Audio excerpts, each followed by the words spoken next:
Hello, Victor. How are you? Can you hear me? Oh, morning. Morning. How are you? Yeah, good. Uh, Happy Monday. Absolutely. How was your weekend? Did you get up to anything interesting? Yeah, last week I was in Italy at a newly forming hub. And then on the weekend I traveled back. So yeah, a bit of adventure. And Good. yourself? This weekend I was just at home, And where is home? recharging. So say that again, sorry. Where is home for you now? Home is currently the south of the UK, Portsmouth. So it's about 1 hour south of London, and just doing a few little work bits in between. So it was a little bit of a hybrid weekend, but all good, all good. How's your start to the year been? Interesting. Uh, Having, as always, having many interesting conversations, trying to focus on creating paid projects and then working on the taking the gathering global. So yeah, and Excellent. Yeah, yourself? please do tell me a little bit more about yourself and the gathering. I'm interested to learn more.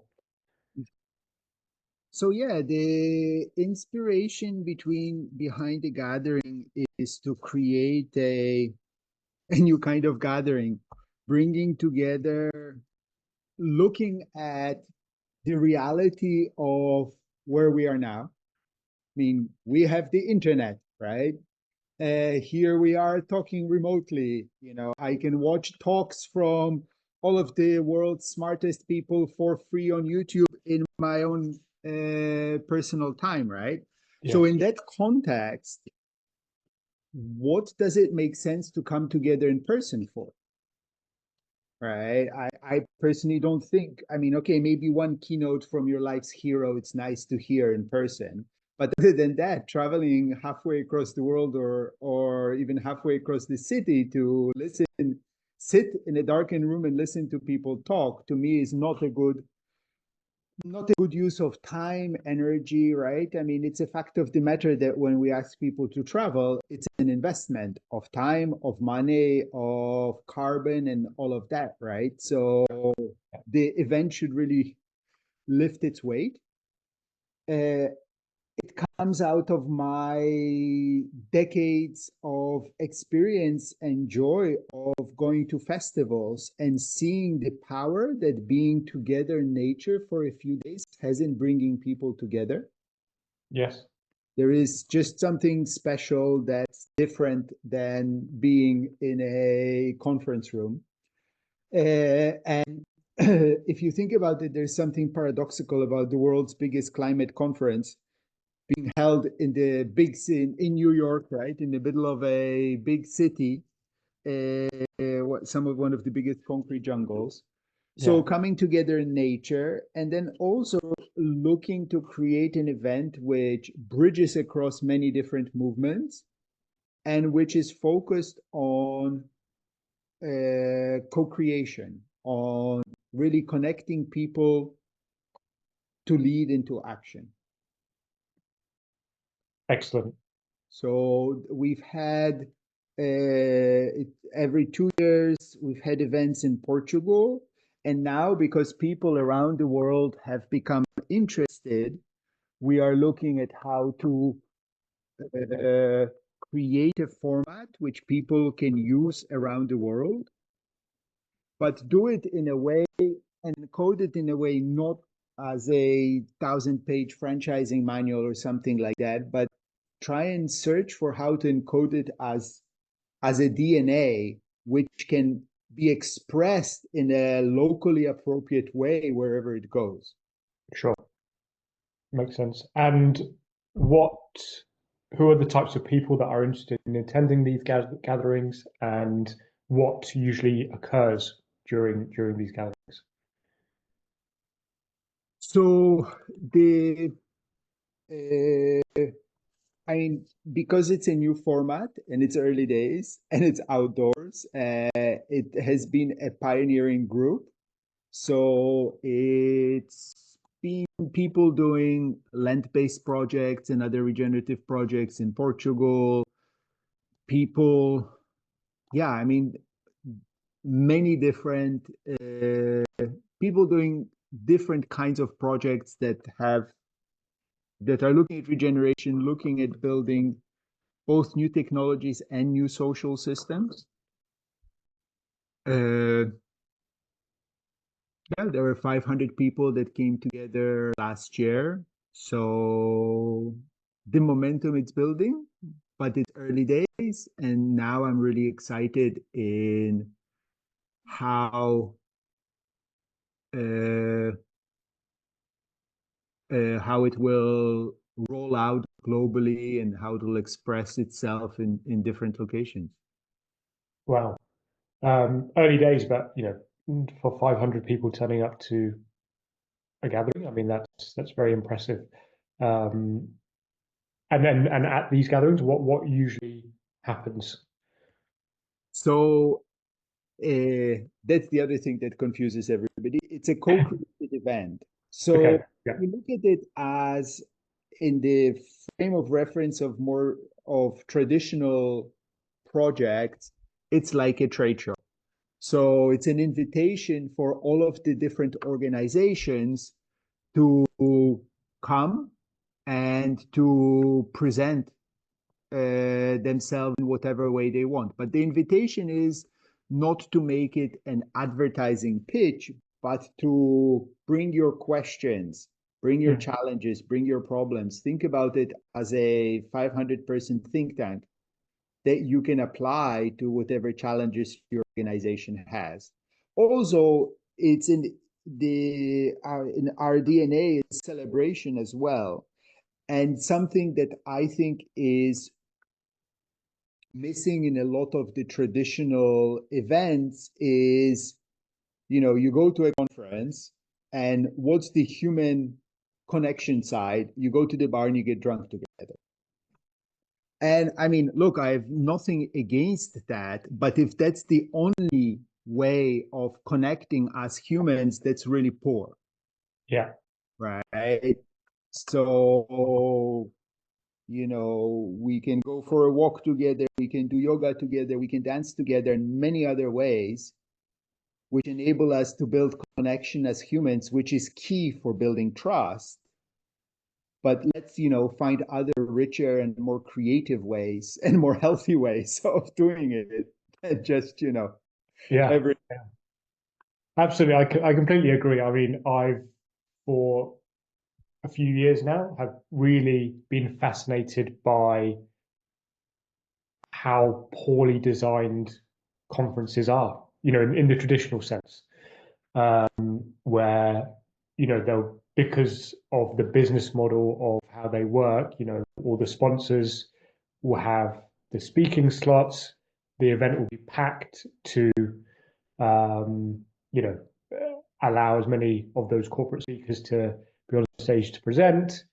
There'll be no space or time for the connection of the attendees in between. It's very poorly facilitated, and then you leave and you don't really know what you've gained from attending. So, as in, I guess my background and the types of work that we do now is, I guess, in designing and delivering learning experiences. But I guess the general broader, I guess, awareness and skill set that comes with those types of designing and running these types of experiences is, the skill of facilitation and understanding space, understanding people, understanding what they want from in-person activities. And everything we do is also in person, right? We do nothing online. And yes, to be fair, recently over the past couple of years, I have come across some much better designed conferences that are more intimate and a lot more thoughtfully designed. There was one in the UK that we attended called the Playful Learning Conference.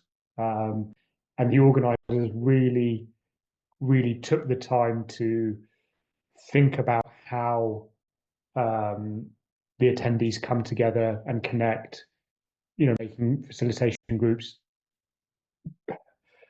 opening up activities for the whole group and smaller ones that go throughout the 3 days, that enable and facilitate connection between people. With a name like playful learning, they can do it better. That would Well, exactly, and of course, playful learning conference was not playful. exactly, right. So no, I completely feel aligned to your observations around the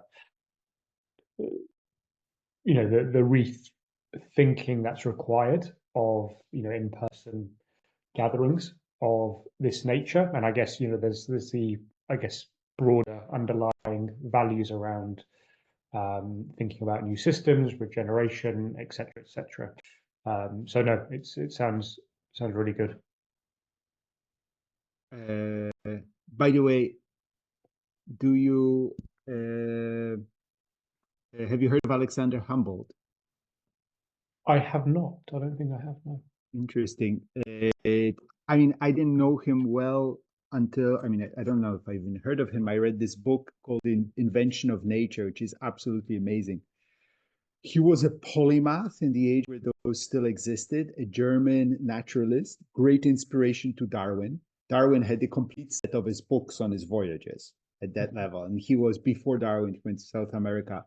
Anyways, in 1828, he conducted the first unconference because he was fed up with the conference format. Right. Okay.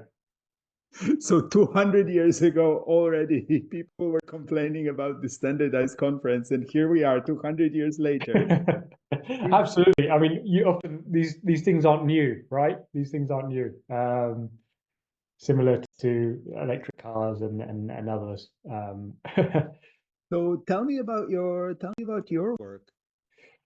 Yeah, I guess it's been a little bit of a journey. I think when I was younger, being born and raised here in the UK,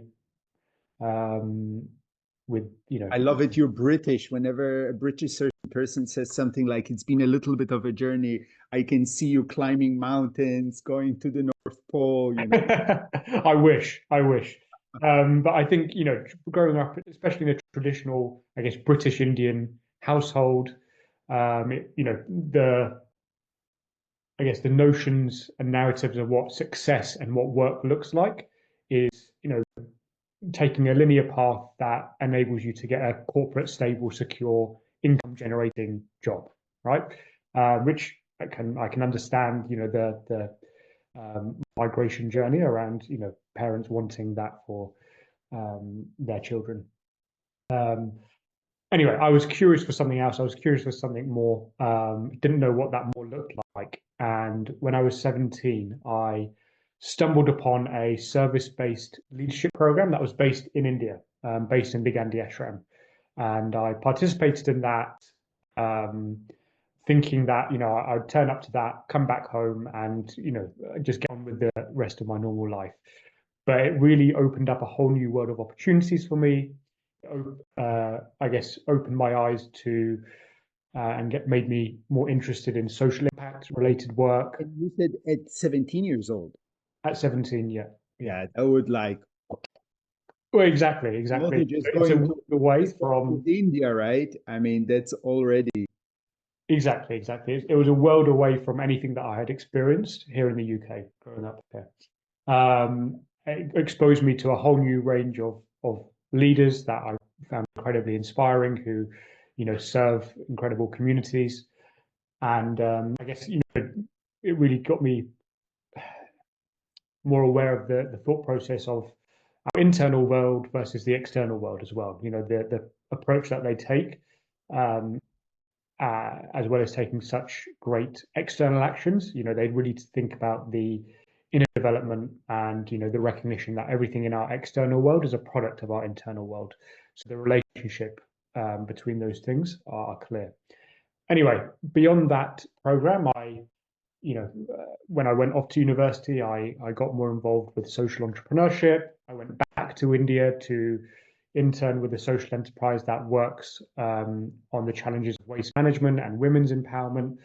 And straight out of university, I then got the opportunity to go back to India on a one-way ticket to work with that social enterprise, but on a United Nations fellowship program. So I was very, very lucky to have that opportunity. But then it was at that stage that I started to really reflect on why I had been able to take that path straight out of university and why so many other young people that were curious like me were just going down that traditional linear path. Um, and I had a few realizations. One, I was very lucky to have this pathway opened up to me at an early age for me to continue exploring those curiosities. Um, the other thing was the nature of the environment that I was in India, was very inspiring for me, but not everyone can just fly out to India. And the other big learning was I realized that we learn, or at least I learned best through real personal experience and reflection. It wasn't through sitting in lectures, sitting in classrooms with someone talking to me or reading textbooks. So with a combination of those three thoughts, what we did was we wanted to open up these opportunities that I'd been fortunate to have to other young people at the time. And we designed, a day-long gamified simulation-based workshop that brought India's informal urban waste management system into the classroom through a role-play simulation activity. Sorry, that brought what? India's informal urban waste management challenge. So just to give a bit of context, littered roads in India can be a common sight, and women that live in poorer communities take to the streets in the early hours of the morning, pick up waste from the roadside and sell it to earn an income to provide for their family. And in the city that I worked in, there are estimated around 30,000 of these women collecting around 20 kilograms of waste every single day, which means that 600,000 kilograms of waste has been picked up by these women and facilitated to the recycling center because of what they do every day. So we brought that challenge into the classroom through a role play simulation activity. So Sorry, maybe I'm this early in the morning. And what is the challenge? So the challenge of the women, I guess, being exploited for the work that they do and being underpaid for their work, and the challenge of in waste management not being properly organized within the city. So what we did was brought, I guess, that scenario into the classroom where as participants walk into the room, we don't do any introductions, but we give them one of three roles that mimic real roles in the system. So one of the roles being the role of the women, for example. And through gamified challenges, over the course of about an hour, they're simulating this system in the room. But at this stage, these participants don't know that they're playing the role of real people. So then when we reveal that to them in the debrief process, that's quite a deep and profound moment for them because they felt real emotions in what they were doing in the classroom and that process that enables them to build empathy, which we think is really important in any, I guess, general process that people go through. Anyway, beyond that experience, we then open up the career pathways for young people to go out to India or work with our network of social impact organizations here in the UK. So we've just been building upon that work since that time, and we run other learning experiences, social leadership programs, opening up, I guess, with the aim of broadening young people's horizons beyond what they can see, inspiring them to take action for social impact and entrepreneurial leadership. And we also do work with corporates and others, but broadly, that's what we do. We design and run experiential learning experiences to inspire action for social impact. Brilliant. And when you say we, how many people are you, and what's the funding flow for that? Yeah, good question. So it's just myself and my co-founder, and we basically have a bunch of freelancers. So we have a bunch of trained facilitators that help us when we run the workshops or run the programs. And if we're running longer form programs, we Just out of curiosity, it's like when you say a bunch, is it 5 or is it 50? we've probably got about 20, around 20 here in the UK, but also in India, because we've got some trained facilitators over there. And what was I going? And the funding, the the organizations pay us to come and run our experiences for their participants. So when we work with universities, the university will pay us to come in and run the experiences and the follow on. If it's corporates, it's the same again. So far, we have not raised any external funding through donations or grants or anything. We've been purely very bootstrapped and trying to grow through revenue. So that's the funding model so far. So the service receivers pay. That's great. Congratulations. Correct. Yeah. And how long have you been doing this? So when I was in India over that time working with that social enterprise, that was back in 2019. And then I had to come back from India because of COVID at that time. I mean, I guess I didn't have to come back, but I did come back to the UK. Obviously, in-person events It became was zero. confusing. It was confusing times, but probably would have been more chilled out in India. Exactly. So paused over that time. So I think my impression is that generally those kinds of countries were like, one more thing. Yeah, Exactly. just like go send in line COVID, right? We have a very Exactly long that. list of infectious diseases caused by society. And I think in general, I don't remember the statistics, but those countries got hit less just because everybody who's there is much more resilient because they've had to face already Well, much more in yes, their immune there's system is much more developed, right? If you drink 100%. water from the village well, you're like COVID. Ah, you know. Oh, exactly. And yeah, so over COVID we paused, but then straight as things started to open up again, I started working on this again. That's really great. I'm looking at the time. I mean, my next call will pop up here whenever they pop up anyways, but I just wanted to, how much,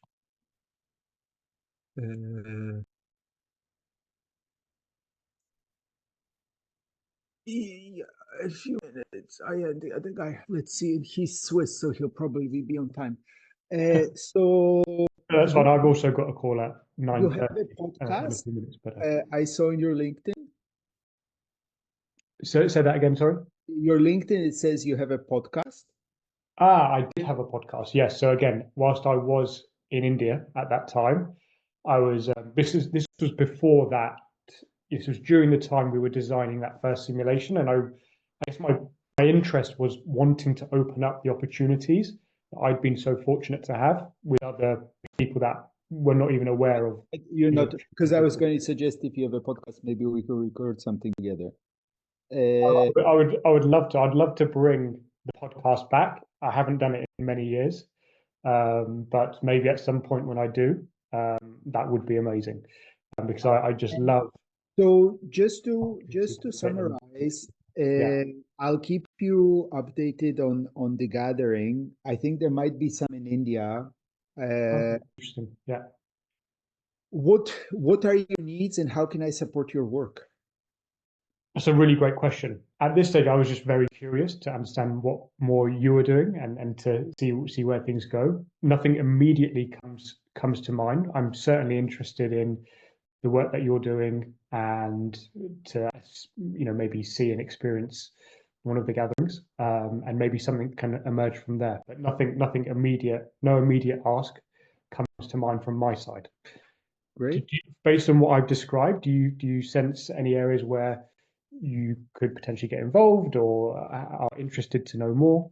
I mean, so my question actually, I remembered, I was, do you have interest in trying to do what you do online? Because I design a lot of online experiences and things like this. So if you are ever interested in thinking in having a jam session on how to take what you do in person and run it online, could be an interesting. I'd be happy to have that conversation. And it could be, how long is your experience now? So the workshop, that first simulation is around 2.5 hours, but it's a part of a day-long activity, but it can be broken up into different parts. And we run other experiences as well that are around 3 hours. Yeah, because that could be something. It could be also done hybrid, right? Where so if you ever wanted to have a conversation around that, I have a lot of experience in digital experience design and different tools. So happy to be. Can I just quickly ask you on that, because a lot of people have obviously asked us around, do you do anything online? And because of the nature of and how kind of immersive our experiences are in the classroom, I've always found it difficult to imagine what the in-person experience and how it can be translated to an online experience where you lose the energy and the atmosphere and the connection between people and You the create movement. connection in other ways. And Yeah. I can tell you, Miro is amazing. Miro, I don't know how you. Yeah. And the big difference is because Miro is asynchronous, it enables people who might not normally to speak up to participate much more actively. Interesting.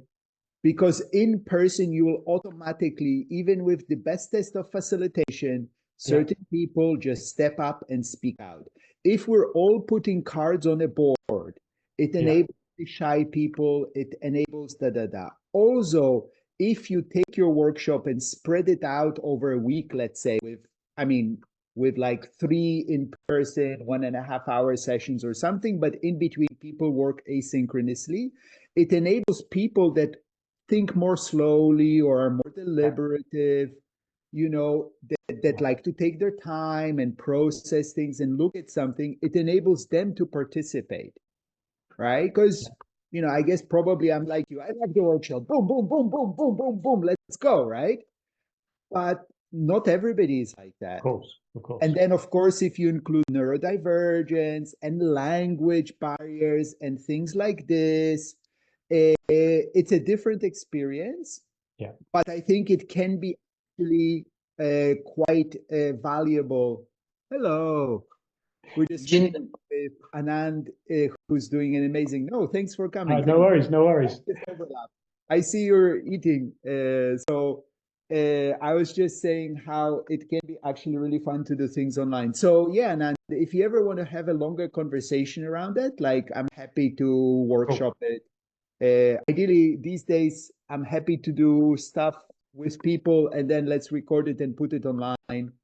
But yeah, I think there can be value for neurodivergent people who think differently of doing things online. Amazing. That's a really great suggestion. And do keep me updated with, the work that you're doing as well, and we'll go from there. Thank you. Amazing. Take care. Lovely to speak to you. And best of